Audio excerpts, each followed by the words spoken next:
Olá, a paz do Senhor, glória a Deus, glória a Jesus, glória ao Espírito Santo. Que bom, que alegria poder estar mais uma vez com você, desfrutando da sua companhia aqui na Escola Bíblica Dominical Online da Igreja Evangélica Canaã. Eu, Pastor André, vou estar com você aqui por alguns momentos compartilhando algo da palavra de Deus. Antes de entrar na lição propriamente dita, me permita direcionar a Deus uma palavra de agradecimento. Agradecimento pela vida, pela salvação, pela família, pela bênção, enfim, agradecer a Deus pela sua companhia, pela sua vida, pela sua família e também agradecer a Deus pela oportunidade de servi-lo na Igreja Evangélica Canaã e agradecer a Deus também pela vida dos nossos pastores, Pastor Rogério Pardini e Pastor Anderson Moraes,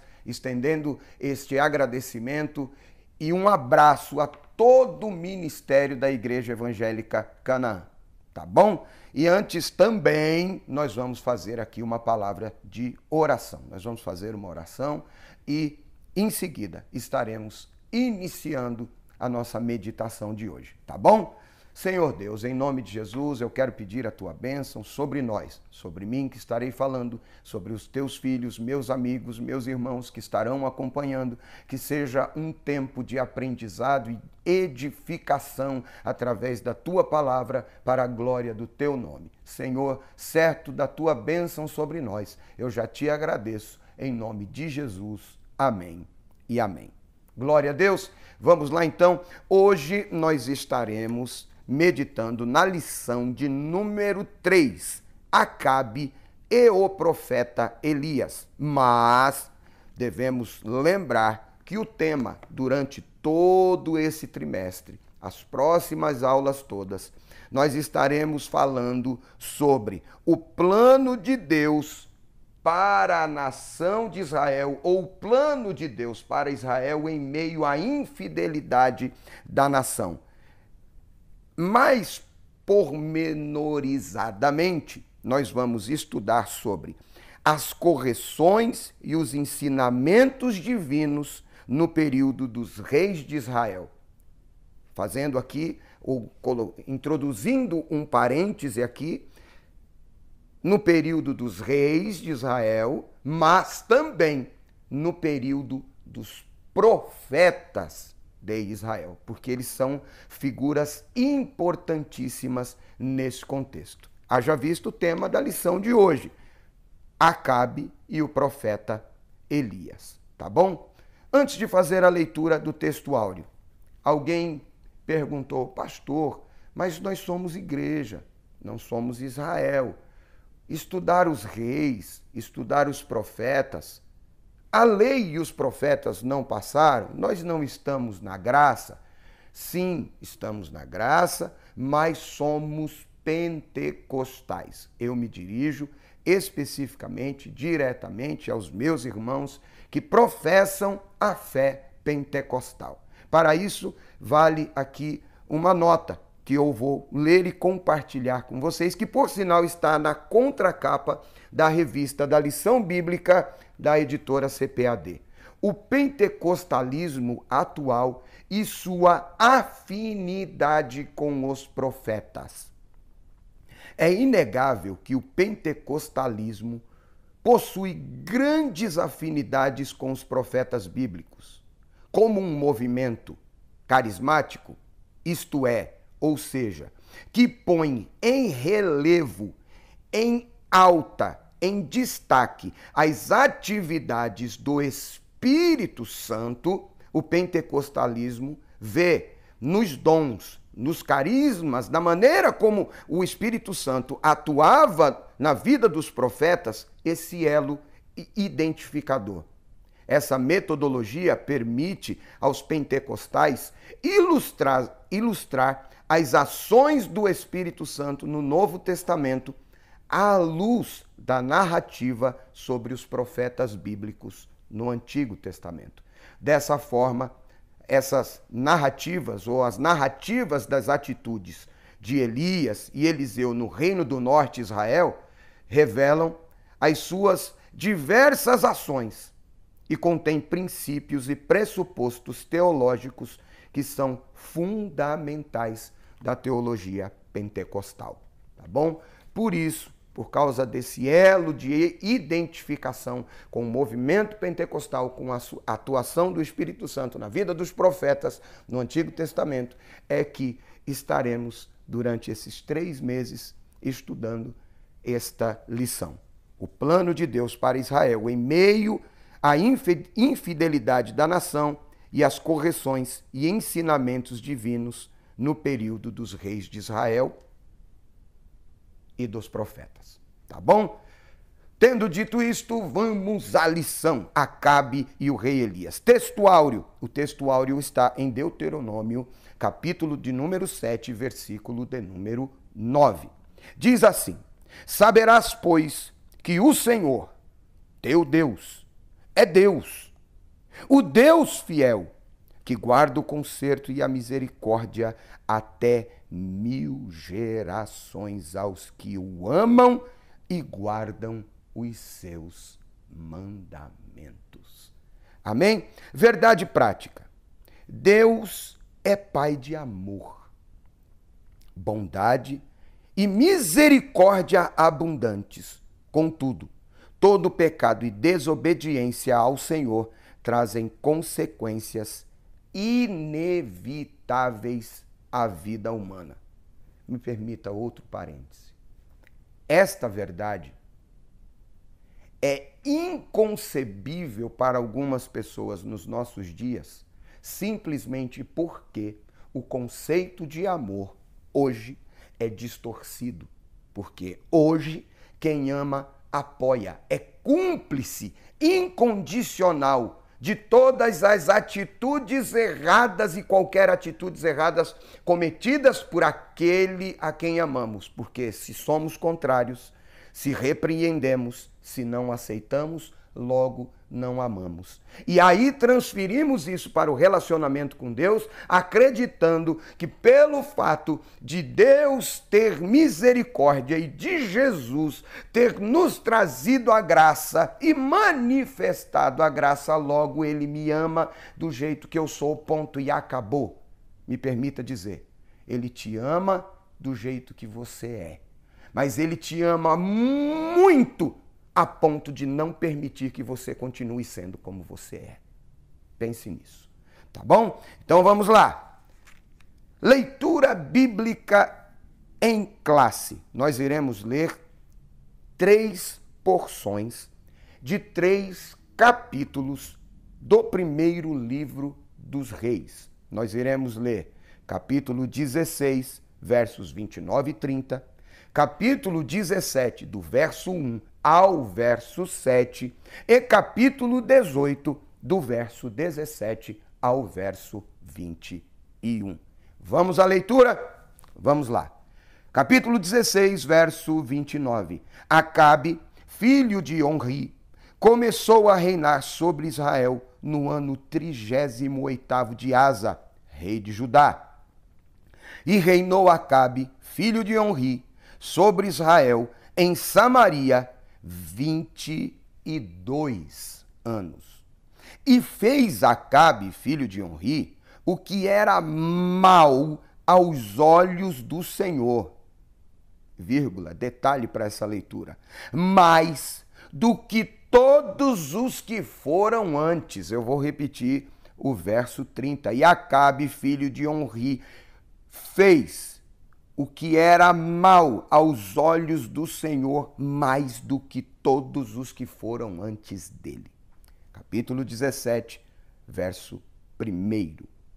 Então, Elias, o tisbita, dos moradores de Gileade, disse a Acabe: vive o Senhor, Deus de Israel, perante cuja face estou, que nesses anos nem orvalho, nem chuva haverá, senão segundo a minha palavra.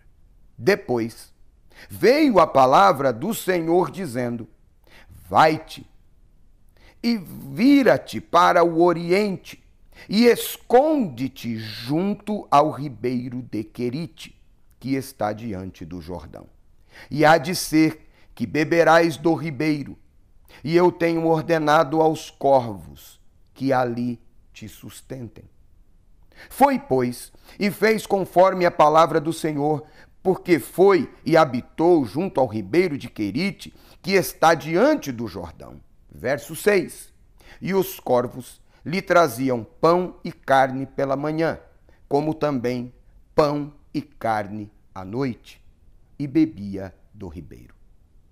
E sucedeu que, passados dias, o ribeiro se secou, porque não tinha havido chuva na terra. Capítulo 18, verso 17. E sucedeu que, vendo Acabe a Elias, disse-lhe Acabe: És tu o perturbador de Israel? Verso 18. Então disse ele: Eu não tenho perturbado a Israel, mas tu e a casa de teu pai, porque deixastes os mandamentos do Senhor e seguistes a Balaíns. Agora, pois, envia, ajunta a mim todo Israel no Monte Carmelo, como também os 450 profetas de Baal e os 400 profetas de Azera, que comem à mesa de Jezabel. Então enviou Acabe os mensageiros a todos os filhos de Israel e ajuntou os profetas no Monte Carmelo. Então Elias se chegou a todo o povo e disse: Até quando cocheareis entre dois pensamentos? Se o Senhor é Deus, segui-o, e se Baal, segui-o. Porém o povo não lhe respondeu nada. Porém o povo não lhe respondeu nada.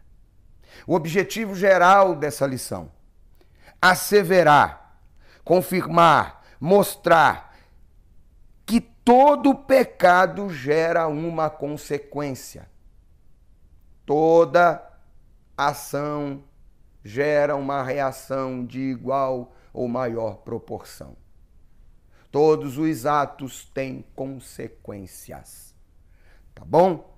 Objetivos específicos nessa lição: apresentar, mostrar para vocês a perversidade de Acabe e de Jezabel, demonstrar o cuidado de Deus para com seus filhos e registrar a aridez espiritual de Acabe. O quão seco espiritualmente era o rei Acabe. Vamos lá? Vamos à introdução. Acabe foi um dos mais perversos reis de Israel. Durante seu reinado, ele permitiu que seus terríveis pecados o desviassem completamente dos mandamentos e do temor do Senhor.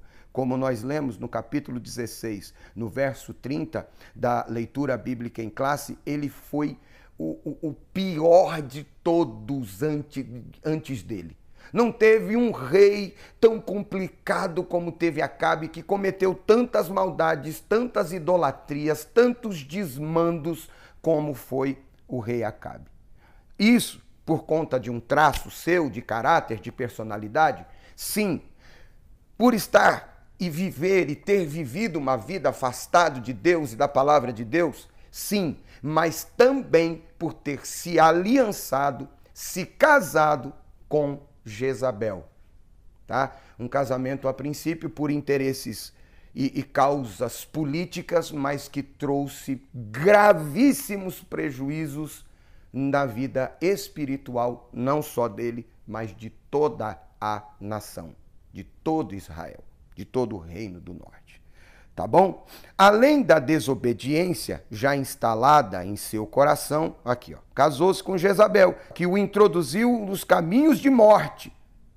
Capítulo 16, verso 31, vale a pena lermos esse versículo.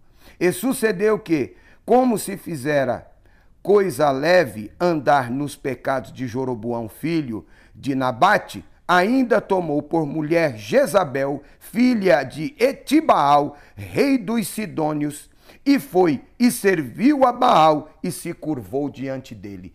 Idolatria, prostituição espiritual diante de Deus. Foi isso que Acabe cometeu. Suas más ações provocaram uma grande seca em Israel. O episódio que mais tarde o colocou frente a frente com o profeta Elias. Capítulo 17, verso 1. O pecado de Acabe, o pecado que foi introduzido em Israel, teve como consequência uma grande seca, porque Deus não se agrada do pecado. Tá, então vamos lá. Primeiro tópico, o casamento de Acabe com Jezabel. Consequências de escolhas erradas. Daí a importância de se orar, buscar a Deus e tomar sempre as melhores decisões ou as decisões mais acertadas para que possamos colher os frutos dela ou, se não, sofrer as consequências das más escolhas. Vamos lá. Acabe induziu o povo a se aprofundar no pecado da idolatria de maneira bem mais intensa que os reis que o antecederam. Além disso, cometeu o crasso erro de se casar com uma princesa do reino de Sidom, chamada Jezabel. Essa mulher era devota de Baal e de Azerá, duas divindades adoradas pelas nações vizinhas de Israel. Essa princesa dos Sidônios incitou tanto a maldade em Acabe que ele chegou a ponto de se vender para fazer o que era mal aos olhos do Senhor. Vamos ler? 1 Reis 21, 25, para termos uma noção exata disso. Porém, ninguém fora como Acabe, que se vendera para fazer o que era mal aos olhos do Senhor, porque Jezabel, sua mulher, o incitava. Ele se vendeu, ele se prostituiu, ele traiu a Deus e a palavra de Deus. Tá bom? Segundo, a rainha perversa. Dentre tantas perversidades, Jezabel destruiu, matou à espada os profetas do Senhor. 1 Reis, capítulo 18, verso 4. Não satisfeita, ela ameaçou tirar também a vida do profeta Elias. 1 Reis, capítulo 19, verso 2. Ordenou injustamente a morte de Nabote para satisfazer a ganância desenfreada de seu marido, Acabe. Lembra da história da vinha? Eu quero a tua vinha, Nabote, eu não negocio a minha vinha. Me vende a tua vinha, Nabote. Eu não negocio a herança que recebi. Por conta disso, Jezabel arma uma cilada, compra pessoas para darem falso testemunho e acusarem injustamente a Nabote, que é morto, para satisfazer o ego e a cobiça, a ganância de Acabe. 1 Reis, capítulo 21, verso 10. E ainda praticou prostituição e feitiçaria, abominações diante de Deus. Segundo o livro dos Reis, capítulo 9, verso 22.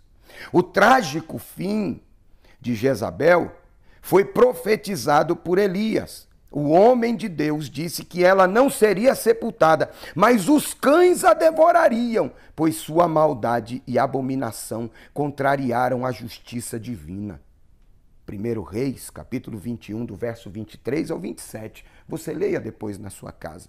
Deus é misericordioso, mas julga com rigor aqueles que insistem em permanecer na prática do mal, em permanecer na prática do pecado. O que a Bíblia diz a respeito disso? É só no Antigo Testamento, é só no reino, nos tempos dos profetas, é só no tempo do Antigo Testamento que Deus é contrário ao pecado? Ou será que no Novo Testamento existe alguma coisa também que fala contra o pecado? Eu separei alguns textos para compartilhar com você. Romanos, capítulo 6, verso 23. Pois o salário do pecado é a morte, mas o dom gratuito de Deus é a vida eterna em Jesus Cristo nosso Senhor. A graça é de graça, mas não foi barata. Não existe gratuidade na sua essência. Para que eu receba algo de graça, alguém pagou o preço.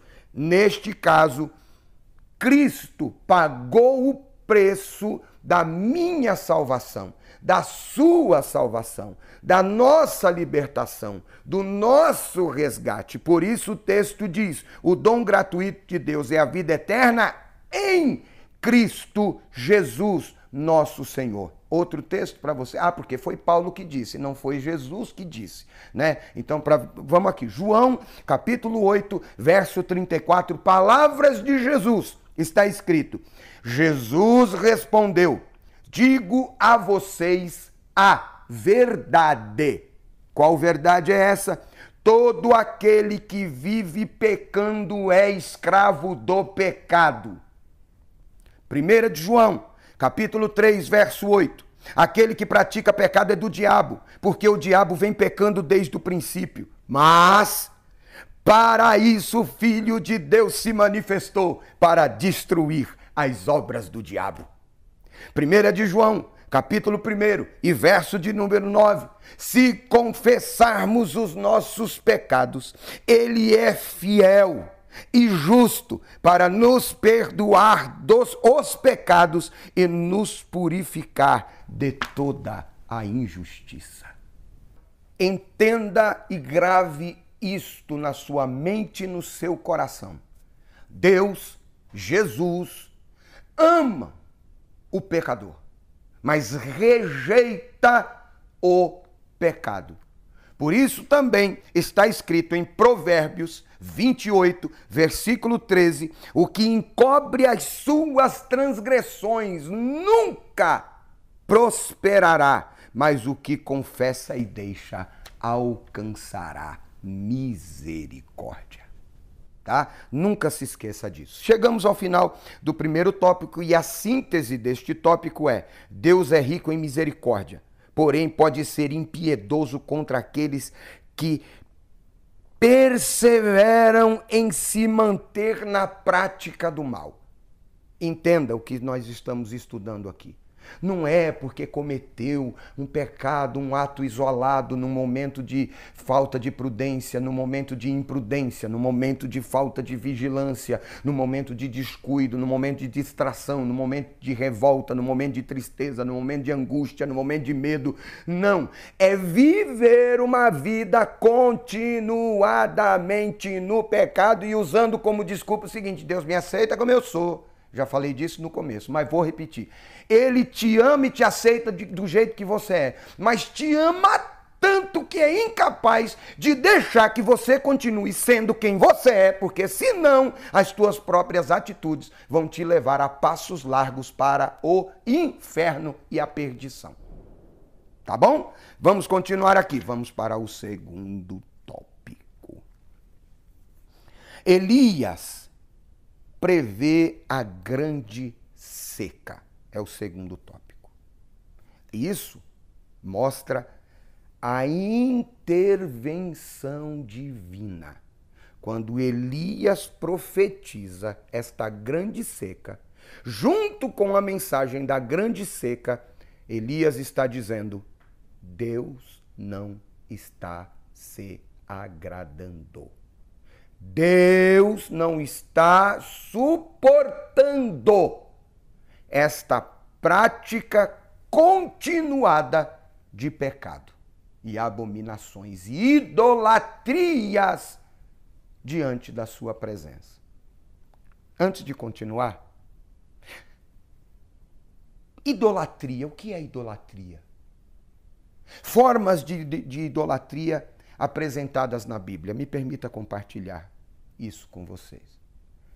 Idolatria na Bíblia é identificada em alguns textos. Por exemplo, a adoração a imagens de escultura, seja ela de barro, pedra, argila, madeira, seja o que for.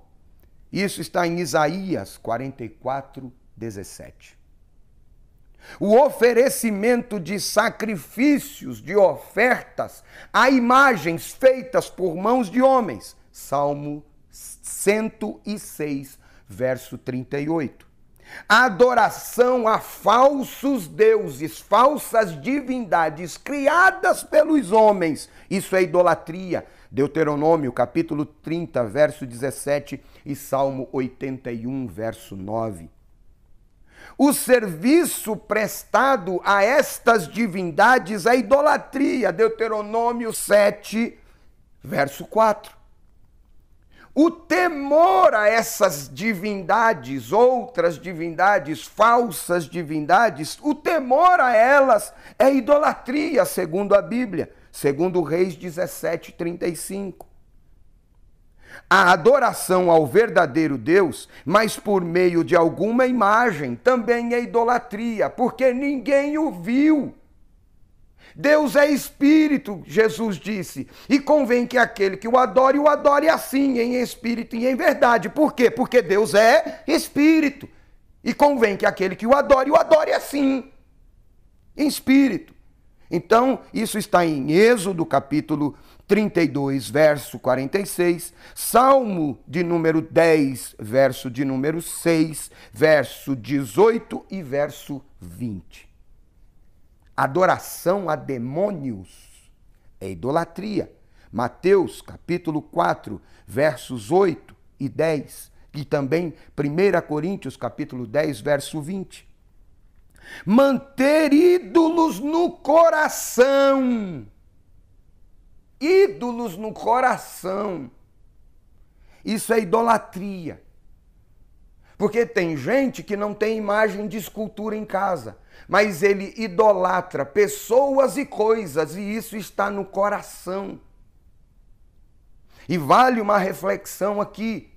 Você, porventura, tem algum ídolo instituído, instaurado, instalado no seu coração? Se, qual é? E o que você está fazendo para que ele não ocupe proeminência no seu coração, mas que Deus estabeleça altar e morada no seu coração, na sua mente, na sua alma, o que você tem feito? Sobre os ídolos no coração, Ezequiel, capítulo 14, versos 3 e 4. A adoração aos espíritos dos mortos é idolatria. Morreu. Ficar cultuando, citar, lembrar é uma coisa, saudade é uma coisa, mas tem gente que vive em função disso, aprisionada no passado por um espírito de morte, incapaz de viver no presente e o futuro, sem se desprender do passado, não consegue. É triste, é duro o que eu vou dizer, talvez nem estivesse no escopo da lição, mas nós, antes de estar aqui meditando numa lição bíblica, somos movidos pelo Espírito Santo e eu recebo autorização de Sua Santidade, o Espírito Santo, para me dirigir a alguém aqui.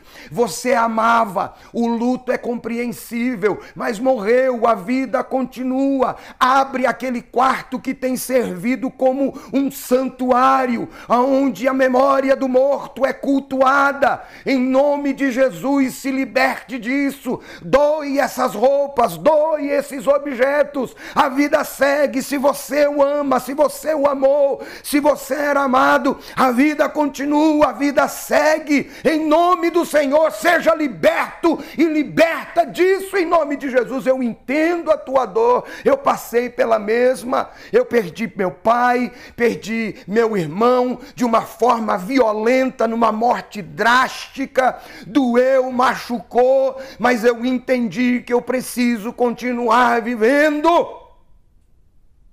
Você precisa ser liberto. Receba essa libertação em nome de Jesus hoje, nessa escola bíblica dominical. Continuando. A cobiça, a ganância, a Bíblia diz que é idolatria. Efésios capítulo 5, verso 5 e Colossenses 3, verso 5. A avareza é idolatria. E quem é avarento, tem amor ao dinheiro, ele é um adorador de Mamon. Se o que te move é dinheiro, é a sua ganância, não é Deus, é Mamon, você está longe de Deus. A sensualidade é uma forma de idolatria. E aí a gente precisa tomar um cuidado aí. A sensualidade. Nós vivemos uma época em que a verdade neotestamentária é sutilmente distorcida. O ser humano é corpo, alma e espírito. Porém, a Bíblia, o Novo Testamento, não identifica o ser humano nessa ordem, corpo, alma e espírito. O Novo Testamento apresenta o homem nessa tricotomia como espírito, alma e corpo. Espírito, alma e corpo. Espírito saudável, alma saudável, corpo saudável. Mas a sociedade moderna prega a tricotomia inversa. Por quê? Corpo, alma e espírito. Sarado, bonito, saudável, entre aspas. E para ter o aspecto saudável, se droga. Olha que contradição. Toma bomba, toma anabolizante, supressores de apetite. Usa uma infinidade de drogas buscando saúde. E aí descuida da alma. E tem gente com os corpos lindos, mas com a alma doente. Gente querendo se matar, gente vazia, gente sem perspectiva, porque o ídolo é o seu corpo. É idolatria, Deus abomina. Me perdoe se eu estou saindo do escopo da lição, mas eu recebo direção do Espírito Santo para me dirigir a você.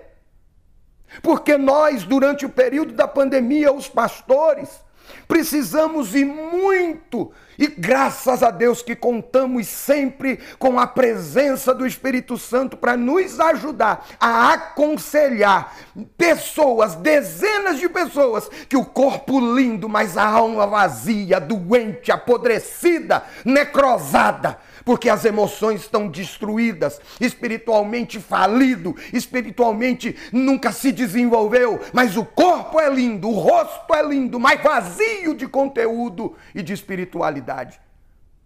E tudo isso vem parar no gabinete do pastor. Por quê? Porque se inverteu a verdade de Deus. É espírito, alma e corpo. Mas nós priorizamos corpo, alma e depois o espírito. Essas são as formas de idolatria que a Bíblia apresenta. E sobre a sensualidade, você leia Filipenses capítulo 3, verso 19. A intervenção divina em razão da sua idolatria e atrocidades, Acabe é considerado o pior rei de todos. Tá. Por causa dos seus atos perversos e pecaminosos, o profeta Elias, em obediência a Deus, confronta esse rei e lhe dá uma sentença de que não mais haveria chuva, a não ser pela palavra do profeta dada por Deus. Ô Senhor! E eu sinto mais uma vez, aleluia, eu estou sentindo a graça aqui no estúdio.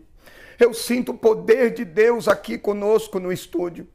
O nosso papel enquanto obreiros, enquanto pastores, enquanto evangelistas, enquanto presbíteros, enquanto ensinadores da palavra de Deus, é o ofício do profeta. Nós temos a vocação profética. O Espírito Santo, o Espírito espírito da profecia. E um dos atributos deste espírito profético é confrontar o pecado. Profeta não é conivente com o pecado. Profeta não apoia pecado. Profeta não faz de conta que não está vendo pecado, buscando benefício financeiro para a sua vida ou facilidade para a sua vida. Profeta confronta pecado. Talvez, se deixássemos de lado um pouco a teologia da prosperidade e fôssemos mais incisivos na pregação, não estaríamos como estamos, uma sociedade adoecida, porque hoje tudo que pregamos está sujeito ao crivo das ideologias, das falácias e das narrativas. Mas nós não podemos nos acovardar e devemos nos revestir do Espírito da profecia, do Espírito Santo de Deus e pregar contra o pecado contundentemente. Porque se nós nos omitirmos, a próxima geração, a geração que está vindo depois de nós, vai sofrer a consequência da nossa omissão. Vamos continuar. Segundo subtópico: o preço da desobediência a Deus. O episódio da seca em Israel demonstra que todo homem e mulher de Deus precisam ter fé e coragem para enfrentar os resultados da sua obediência, porque se a desobediência tem consequências, a obediência também tem. E nós vamos entender por quê. No caso de Elias, ele teve que enfrentar as dificuldades da falta de água e de alimento. Mais tarde, fugir de Acabe e Jezabel, que o ameaçaram de morte. Capítulo 19, verso 2 de 1 Reis. Entretanto, apesar das dificuldades pelas quais passou o profeta, a bondade e o cuidado de Deus o acompanharam, pois foi alimentado por corvos com pão e carne 2 vezes ao dia. E quando a água do ribeiro de Querite secou, o Senhor mais uma vez o sustentou, usando uma viúva em Sarepta, capítulo 17, verso 9 de 1 Reis. Ou seja, para explicar, porque se toda má obra tem uma consequência e quem pratica má obra tem que estar consciente de que um dia a conta chega, assim também as boas ações não passam impunes. Porque profeta é gente, profeta é ser humano. E assim como aquele que não agrada a Deus, o profeta que agrada a Deus também está vivendo num mundo que jaz no maligno. Nós não somos extraterrestres, não somos anjos. Somos seres humanos que andamos nessa terra, porém a Bíblia nos identifica como peregrinos em terra estranha. E também a Bíblia diz que há uma diferença e que outra vez, disse o profeta, se verá a diferença entre o justo e o ímpio, entre o que teme e o que não teme, o que serve e o que não serve. Embora a mesma Bíblia diga também no Eclesiastes que todas as coisas acontecem igualmente debaixo do céu, tem uma diferença. O povo que desobedeceu a Deus passou pela seca, sim. O profeta que profetizou contra o pecado sofreu a seca, sim. Mas a diferença é que enquanto um sofre sem ter esperança, o outro passa pela adversidade tendo cuidado e aleluia, e a provisão de Deus. Enquanto o povo estava desesperado, enquanto Acabe não sabia como resolver o problema, Deus estava sustentando o profeta. Pare e pense nesse contexto todo em que nós temos vivido, portas fechadas uma após outra sendo fechadas, e mesmo assim, mesmo em dificuldade, não nos faltou o pão de cada dia, nem o cuidado do nosso Deus sobre a nossa vida. Cumpriu-se e vemos na íntegra a palavra do salmista dizendo: fui moço, sou velho, mas nunca vi um justo desamparado, nem a sua descendência mendigar o pão, porque Deus cuida daqueles que cuidam das coisas de Deus. Glória a Jesus. Então, tire da sua mente a seguinte ilusão: sirvo a Deus, logo não sofrerei. A verdade é, sirvo a Deus. estou sujeito a todas as coisas que acontecem debaixo do sol, mas tenho sobre a minha vida a promessa e o cuidado de Deus. Louvado seja o nome do Senhor. Chegamos aqui, então, vamos agora ao terceiro subtópico. Deus sempre cuida dos seus. Oh, que verdade maravilhosa! Que tópico, que lição gloriosa, que oportunidade Deus está nos concedendo nessa noite, meus irmãos. Oh, glória! Deus sempre cuida dos seus filhos.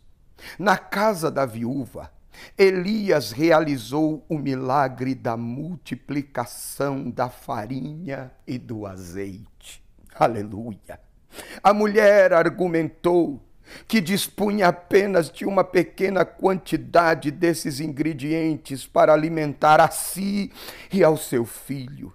Mesmo diante deste triste cenário, o profeta pediu que ela fizesse primeiro um bolo para ele. Olha que coisa! Me permita, eu vou fazer uma pausa aqui. Tem dia que a gente vem para o culto, a gente está numa dificuldade. Aí tem gente que diz assim: pastor é um sanguinolento, ele não se preocupa com a situação de ninguém, ele pede oferta, nem quer saber se o povo está em crise. O Elias fez igualzinho. Aleluia! O Elias chegou, a mulher falou para ele: tenho nada, só um restinho de farinha, um pouquinho de azeite. Ele falou: não tem problema não, traz primeiro para mim. Porque só vive milagre de multiplicação quem tem coragem para semear. Eu vou repetir, só vive um milagre da multiplicação quem tem coragem de semear. No caso da viúva, só vive milagre de multiplicação quem tem coragem de entregar na mão do profeta o bolo menor. Aleluia! Oh, glória! Mesmo diante deste triste cenário, o profeta pediu que ela fizesse primeiro um bolo para ele. A Bíblia diz: dai e dar-se-vos-á, boa medida, sacudida, recalcada e transbordante. Dai e dar-se-vos-á. Vamos continuar aqui. A viúva obedeceu. A diferença é que tem gente que obedece e tem gente que não obedece. Obedeceu a ordem de Elias e lhe prosperou a comida. A partir daí, pela palavra do Senhor, nada faltou naquela família até o fim da seca. Aleluia! Vive cuidado de Deus. Eu vou repetir, eu estou sendo incisivo. Recebo autorização de sua santidade, o Espírito Santo, para dizer: só vive milagre de multiplicação e provisão de Deus em tempo de crise quem tem coragem de semear o bolo menor. Aleluia! Leia 1 Reis 17:14. Está lá. Essa história nos mostra o quanto Deus cuida dos que proferem a sua verdade e defendem a causa, e ele também defende a causa do órfão e da viúva. Olha o que diz a Bíblia, Deuteronômio capítulo 10, verso 17. Pois o Senhor, vosso Deus, é Deus dos deuses e o Senhor dos senhores, o Deus grande e poderoso e terrível, que não faz acepção de pessoa, nem aceita recompensa. O nosso Deus ninguém suborna. Quando eu estou falando de oferta, eu não estou falando de suborno, eu estou falando de liberalidade, de semear no reino e colher para a glória de Deus. Aí o verso 18 ele diz que faz justiça ao órfão e à viúva e ama o estrangeiro, dando-lhes pão e vestes. Oh, aleluia! Salmo de número 68, verso de número 5. O nosso Deus é pai dos órfãos e juiz das viúvas. Ele é Deus no seu santo lugar. Salmo 146, versículo 9. O Senhor guarda os estrangeiros, ampara o órfão e a viúva, mas transtorna o caminho dos ímpios. ímpios. Louvado seja Deus. Quem tem coragem de semear, vive a multiplicação. E mais, tem o reconhecimento do céu, o reconhecimento de Jesus. Se não, leia Lucas, capítulo 21, do verso 1 ao 4, quando Jesus fala aos seus discípulos sobre a oferta da viúva pobre. Ela levou de tudo que tinha, uma pequena oferta, mas a atitude do coração falou muito mais alto e teve muito mais valor espiritual do que a oferta dos nobres e dos ricos e dos fariseus, porque eles dão daquilo que lhes sobra, daquilo que é resto, mas quem está disposto a fazer daquilo que lhe é caro, daquilo que é precioso, quem está disposto a sacrificar em prol do reino, eu vou repetir, vive milagre de multiplicação, vive milagre de provisão e tem reconhecimento do céu. Tá aí um bom tema de mensagem para você pregar. Oh, glória! Louvado seja Deus. Chegamos ao final deste segundo tópico e a síntese dele é: o Senhor sempre cuida dos seus filhos. Eu vou pedir para você repetir na sua casa: o Senhor sempre cuida dos seus filhos.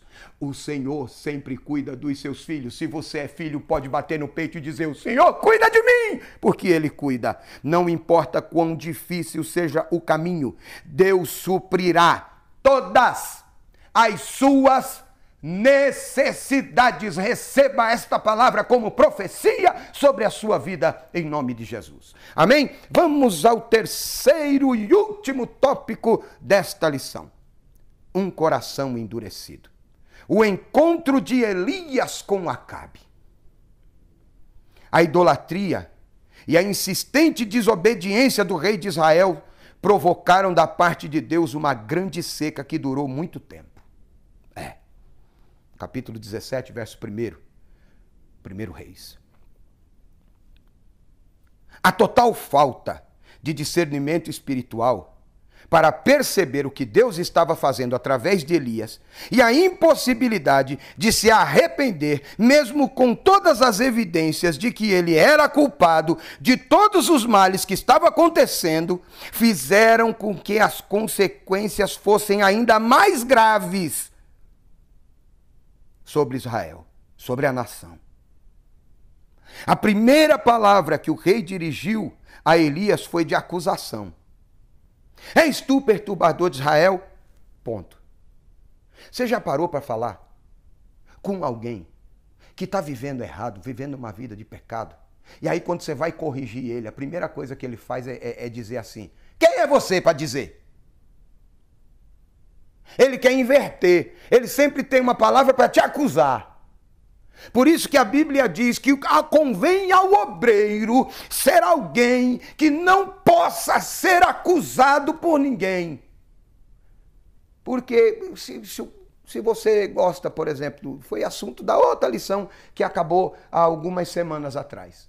Se você é dado ao vinho, como é que você vai repreender quem é dado ao vinho? Se você é beberrão, como você vai repreender quem é beberrão? Se você é um lascivo, um prostituto, um fornicalho, como você vai corrigir alguém nesta situação? Né? Mas quando ele levantou e disse para Elias: és tu perturbador de Israel? O Elias não tinha legalidade na vida, então ele pôde dizer: eu não. Tu e a tua casa, por causa do pecado teu e da tua casa. Louvado seja Deus. Continuando aqui. Se o seu coração, o coração de Acabe, estava tão endurecido em razão da recorrência do pecado, que não havia mais jeito de ele voltar atrás e rever seu deplorável estado espiritual. Cauterização. Ele cauterizou. A prática do pecado era tão inerente a ele, que fazia parte dele, ele não conseguia mais se desvencilhar disso. Ele não conseguia mais se livrar disso. Ele não foi possível, não conseguiu fazer, ele não alcançou essa libertação, ele não foi liberto, ele estava aprisionado em si. Eu já li aqui hoje e repito este texto. 1 João, capítulo 3, verso 8. Aquele que pratica pecado é do diabo, porque o diabo vem pecando desde o princípio, mas para isto o Filho de Deus se manifestou para destruir as obras do diabo. E diz mais a Bíblia, aquilo que é impossível aos homens é perfeitamente possível para Deus. O quê? A libertação, a salvação do homem. A sequidão espiritual do rei, segundo e último subtópico. Sempre que alguém se torna um contumaz pecador, ou um pecador compulsivo, de modo que não consegue mais discernir os intentos do próprio coração, como aconteceu com Acabe, algo muito grave acontece, que é a sequidão espiritual. O pior é que não somente o apóstata sofre, quem se apostatou sofre essas consequências, mas também todas as pessoas que o cercam e que dependem dele. Se é um pai de família, se é uma mãe, a família toda sofre. No caso do rei, toda a nação sofreu. Ele arrastou o povo para o pecado. Que Deus tenha misericórdia de nós. Que ao ouvirmos a pergunta e o questionamento, a indagação profética, a indagação proferida pelo profeta Elias, no capítulo 18 de 1 Reis, a esta indagação nós possamos não fazer como fez o povo, porque no verso 21 do capítulo 18 de 1 Reis, o povo não lhe respondeu nada. Mas que nós, ao sermos inquiridos, indagados a respeito disso, possamos responder diferente. Qual é a indagação? Qual é a pergunta? Qual é a máxima profética? Até quando cocheareis entre dois pensamentos? Se o Senhor é Deus, segui-o. Se Baal, segui-o. Mas o povo não respondeu nada. O povo apostatou-se como Acabe.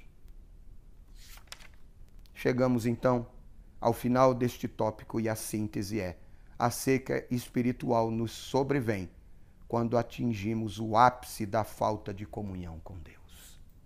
Que Deus nos guarde disso. A conclusão desta lição é: apesar da grande misericórdia de Deus sobre o rei Acabe, permitindo que o profeta Elias o exortasse a retornar aos caminhos do Senhor, ele acabou levando o seu reino à ruína, porque recusou-se a ouvir a repreensão e converter-se ao Senhor. Não podemos permitir que a ignorância e a sequidão espiritual nos atinjam. Não podemos permitir. Para isso, precisamos estar atentos à convocação divina ao arrependimento. Me permita deixar um último texto no encerramento desta lição, que seja texto áureo na tua vida. Em Eclesiastes, capítulo 3, está escrito que há tempo para todo propósito debaixo do céu. Nascer, morrer, abraçar, deixar de abraçar, colher, plantar e colher o que se plantou, juntar pedras, espalhar pedras, de abraçar, afastar de abraçar, tempo de paz, tempo de guerra, tem tempo para tudo. Mas em Eclesiastes 9:8 está escrito: em todo tempo sejam alvas as tuas vestes e nunca falte o óleo sobre a tua cabeça. Se não faltar o óleo e as tuas vestes forem sempre brancas, a sequidão espiritual não vai te atingir, não vai te alcançar.